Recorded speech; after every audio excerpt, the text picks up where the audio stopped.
வேளாண்மை செய்து படிக்காதவன் செய்யற தொழில்னு கற்பிச்சவன் அந்த அயோக்கிய பெயர். ஆடு மாடு வளர்க்கறதை அவமானம்னு சொன்னவன் யாரு?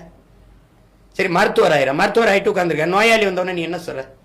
மில்க் எடுத்துக்கிறீங்கன்ற, எக்கு சாப்பிடுங்க, வெஜிடபிள்ஸ் நிறைய சேர்த்துக்கிறீங்க, கொஞ்சம் ஃப்ரூட்ஸு, அப்புறம் இந்த கீரை கொஞ்சம் நிறைய சேர்த்துக்கிறீங்க. அந்த கீரை எங்கேருந்து வரும்? கீரை இதெல்லாம் எழுதுறி இல்லை, இது எங்கேருந்து வரும்?